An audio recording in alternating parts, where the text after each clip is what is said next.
Magandang araw po, Ginoong Sergio, at sa aking mga mahuhusay na kamag-aral sa Doctor of Management.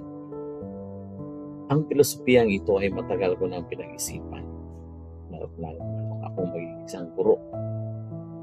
Ang katanungang hinaharap ko ay ganito: paano ako magiging epektibong guro sa larangan ng negosyo upang makapaghubog ng mga estudyanteng hindi lamang mahusay sa teorya, kundi responsable at ethical na mga leader.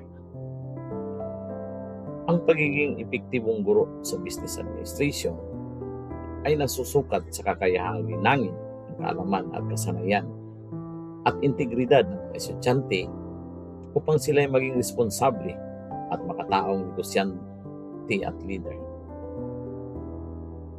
Sa mundo ng negosyo, hindi sapat ang kaalaman teknikal tulad ng marketing, finance, management.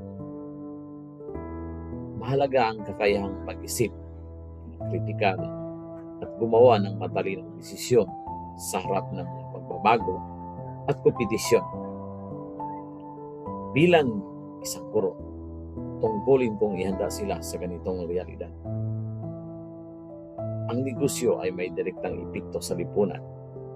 Kung ang mga estudyante ay matutong magnegosyo ng may integridad at pananagutan, mas malaki ang posibilidad na makapag-ambag sila sa patas at makatarungang ekonomiya.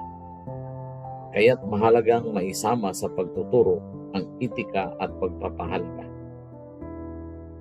Ang epektibong pagkatuto ay nagaganap kapag ang teorya ay naiugnay sa praktikal na karanasan sa paggamit ng case studies, simulations, at community-based projects.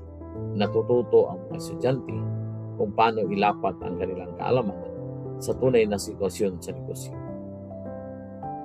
Napagtanto ko na aking papel bilang guro sa larangan ng negosyo ay hindi lamang paghahanda ng mga estudyante para kumita, kundi pati paghubog sa kanila upang maging mga leader na may malasakit sa tao at lipunan.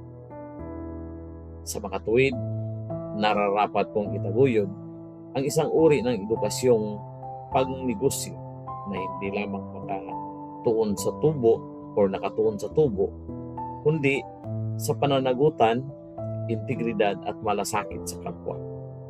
Sapagkat dito nakasalalay ang tunay na tagumpay ng negosyo at ng lipunang ating ginagawa. Maraming salamat po. Naway mayroong aral na nakuha dito sa aking filosofiya tungkol sa pagtuturo sa negosyo.